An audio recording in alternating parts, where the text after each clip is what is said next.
Nah,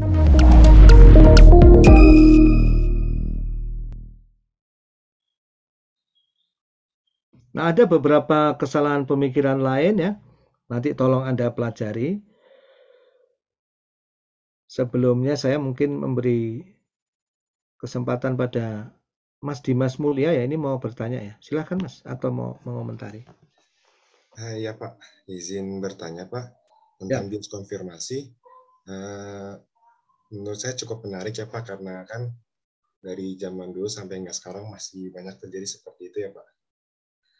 Nah, pertanyaan saya itu sebetulnya sih ini ceritanya agak lucu juga sih Pak, soal bias konfirmasi. Kasus yang paling umum itu kan bumi datar atau bumi itu bulat Pak.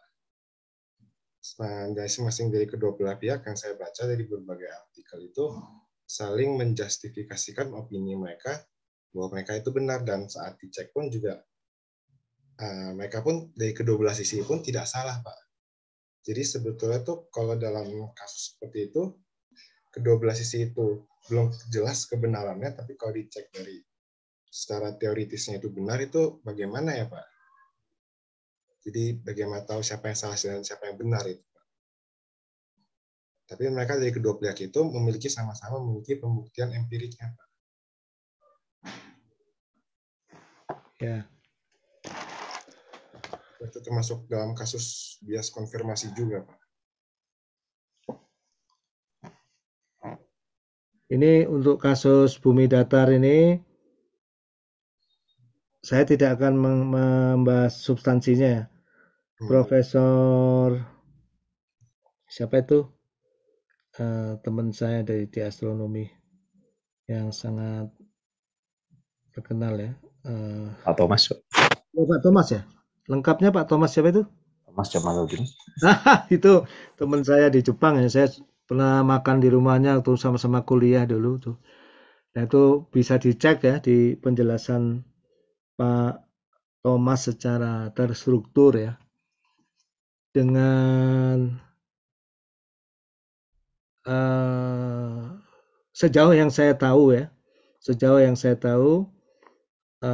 ilmu astronomi itu apa ya? Jadi salah satu ciri sains itu sebetulnya dia itu mempunyai sekumpulan hipotesa yang disebut sebagai teori. Dengan teori itu dia bisa menjelaskan dan memprediksikan banyak hal, dan prediksinya itu setelah dicoba diuji, difalsifikasi dan lain-lain itu memiliki kekuatan untuk corroborated ya. Ya sejauh yang saya tahu mainstream teori yang corroborated yang tangguh dan kokoh di bidang astronomi itu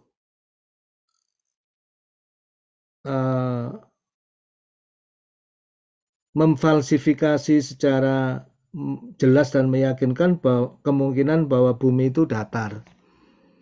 Nah, Profesor Thomas itu mempunyai tulisan yang bagus ya. Jadi walau alam bisawab ya, tapi menurut saya sih menyejajarkan derajat teori bumi itu datar dan bumi itu bulat itu barangkali itu sama dengan menyejajarkan hoax dengan teori saintifik. Itu persis seperti menyejajarkan orang yang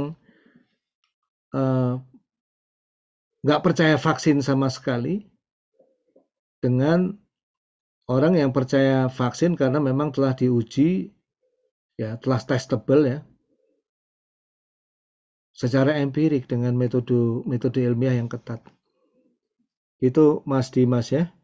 Jadi kita harus berhati-hati ya, karena kalau memang basically sesuatu itu, ini masalah orang-orang yang percaya bumi datar, orang-orang yang nggak percaya vaksin sama sekali, ini bukan hanya di Indonesia, di Amerika banyak sekali. Makanya di Amerika laju vaksin juga masih kurang. Silakan Pak Anggrahita barangkali mau membantu. Baik Pak, kalau menurut saya Pak dari hal yang tadi terkait dengan bias konfirmasi itu sudah diantisipasi dengan argumen Popper mengenai bagaimana mengenai bagaimana sains itu dibangun secara deduktif dan punya satu metode falsifikasi. Nah, jadi kalau misalnya ya dikatakan adalah ada satu argumen, gitu kan, ada sebuah argumen. Kalau falsifikasi kan sebenarnya ketika terdapat sebuah argumen, maka pemberi argumen dituntut untuk bisa menunjukkan bahwa tidak hanya argumen itu diverifikasi, dicari cara-cara untuk mengkonfirmasinya, tapi ada cara untuk menyatakan bahwa konfirmasi itu salah dan berlaku sebaliknya. Ya katakanlah kayak misalnya ada orang mengatakan bahwa bumi itu datar misalnya. Nah, sehingga argumen seperti itu harus bisa ditunjukkan bahwa ada satu metode yang bisa dikatakan bahwa bumi itu tidak datar. Ada satu metode yang bisa menyatakan bahwa bumi itu tidak datar dan kemudian bisa menggugurkan argumen tersebut. Sehingga argumen tersebut bisa bermana dan diterima. Gimana? Gitu. Nah, persoalannya kemudian ini yang menjadi itu kan tadi kan terkait falsifikasinya. Berikutnya itu soal deduktifnya gitu. Itu ini yang barangkali menurut saya menjadi persoalan dari argumen-argumen kayak bumi datar atau anti vaksin. Kebanyakan argumennya itu bersifat induktif. Jadi ada pengukuran bukti, di mana pengukuran itu tidak disandarkan pada argumen yang sebelumnya gitu. Argumen yang argumen yang sudah established tentang fakta sainsnya itu sendiri gitu. Ya. Itu sih Pak yang saya lihat. Ya Bagus katakanlah sekali, Pak Angga. Betul. Itu Pak barangkali. Oke, makasih. Jadi memang itu nanti di dalam bab tentang Popper itu very clear ya. Bahwa syarat sebuah hipotesa saintifik baru itu dimunculkan, misalnya teori bumi datar atau apa itu dimunculkan, salah satu syarat pertamanya dia harus bisa menjelaskan semua hal yang diprediksikan oleh teori sains sebelumnya. Jadi analisis filosofis Pak Anggra tadi sangat benar ya. Sedangkan kebanyakan spekulasi yang seolah-olah saintifik yang sebetulnya hoax itu dibangunnya argumennya induktif. Ya, yang tidak punya nilai sama sekali. Makanya Karl Popper itu mengajarkan pada kita bahwa pertama dia memang harus bisa menjelaskan seluruh sains sebelumnya. Yang kedua, fenomena saintifik baru yang belum bisa dijelaskan oleh sains sebelumnya itu harus bisa dijelaskan secara repetitif oleh hipotesa baru ini. Dan setelah itu diuji selanjutnya, difalsifikasi, dicoba dibantah terus-menerus dengan berbagai cara. Nah, kalau itu semakin banyak kita mencoba membantahnya dan gagal, ya, tentu ini yang disebut kita itu seluruh komunitas saintis ya. Maka teori itu semakin lama semakin corroborated, semakin kokoh. Ya. Makasih Pak Anggra ya. Nah, kadang-kadang saintis yang beneran karena mereka itu rendah hati, mereka itu sangat berhati-hati membuat pernyataan. Kalau melawan pseudo-saintis, saya menyebutnya pseudo-sains ya, sains-sains spekulatif yang tidak punya dasar ini, kadang-kadang dalam ranah perdebatan di medsos itu ya seperti seimbang. Tapi sebetulnya enggak itu. Ya itu biasalah. Itu sering kita lakukan ya, sering teralami. Ya saya sendiri dulu mengalami waktu membantu salah satu perusahaan telekomunikasi terbesar di Indonesia. Saya presentasi dengan Pak Budi Raharjo, ahli security itu tentang kemungkinan mobile payment. Waktu itu masih tahun 2007 ya. 2006 ya. Terus di board of director itu ada orang asingnya. Kebetulan waktu itu Singaporeans ya, kebetulan ya. masih muda, direktur bisnis itu melecehkan gagasan konsultatif kita yang dibangun dari riset yang demikian banyak itu, dihabiskan di depan board of director ya. Padahal argumentasinya itu lemah, cuma kami berdua ini mewakili ITB waktu itu ya, dengan seluruh tim itu, karena kita memperhatikan nilai-nilai kesopanan, saya nggak mungkin membantah dia karena dia jatuh nanti. Ya, gampangnya kalau diringkas argumennya itu tidak mungkin regulator, waktu itu cuma ada Bank Indonesia, memberikan izin e-money, uang elektronik pada perusahaan telekomunikasi. Waktu itu e-money itu belum ada, BCA, bank pun belum ada. Saya terima saja, dimaki-maki di depan umum. Saya sakit 1 bulan ya. Kemudian beberapa bulan kemudian saya kembali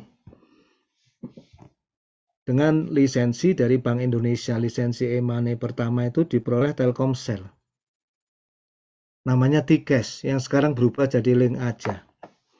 Jadi daripada berdebat, kasih saja fakta yang memfalsifikasi ucapan itu tanpa perlu membantah. Akhirnya happy ending semua juga.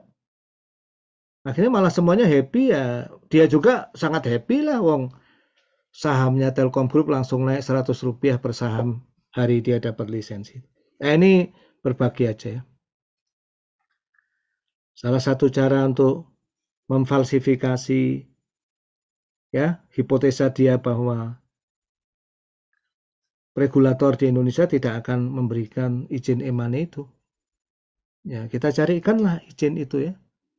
17 Januari 2007 keluar izinnya ya, atas nama Telkomsel. Itu konsultannya waktu itu LPPM ITB, kebetulan saya lead, di timnya ada Pak Budi Raharjo dan lain-lain. Pak Budi Raharjo itu yang membina Padepokan Budi Raharjo ya. Nah ini salah satu contoh ya. Nah nanti kalau sains itu in practice ya, Anda sebagai konsultan, sebagai penasehat, sebagai penemu itu syarat ya dengan hal-hal seperti ini ya. Tentu Pak Singapura itu ya nggak salah karena dia mungkin bias konfirmasi ya dari negara dia sendiri mungkin nggak diizinkan gitu. Jadi kaget ya kok tiba-tiba di Indonesia diizinkan ya. Mungkin kesalahan dia ya terlalu memandang rendah aja, dia nggak tahu kalau saya juga ikut membantu BI menyusun undang-undangnya. Masalahnya kan kita memang waktu itu cukup dipercaya ya oleh banyak pihak. Nah ini just a joke sama menyemangati Anda aja ya, kalau knowledge dan science kita itu bisa bermanfaat. Anda kebayang nggak kalau di tol sekarang nggak pakai e-money masih bayar duit cash? Nggak kebayang kan? Itu undang-undang pertamanya disusun PBI Desember 2005, cek aja itu. Namanya dulu APMK, alat bayaran menggunakan kartu. Itu bergabung itu e-money, ATM dan lain-lain. Nah itu ITB sudah berperan di sana ya. Kebetulan saya salah satu timnya. Ya ini untuk menghangatkan suasana saja. Kita masih sebetulnya sudah habis ya, tapi saya ingin cerita sedikit ya beberapa policy yang nanti tolong Anda pelajari ya. Itu nanti akan dalam bentuk tugas. Saya ingin memberi contoh policy lain saja. Yang sederhana-sederhana saja. Salah satunya yang paling sering orang itu salah itu policy atau kesalahan penalaran overgeneralization. Terlalu menggeneralisasi. Nama lainnya fallacy of grammatic instance. Ini penggambarannya yang paling sederhana seperti ini.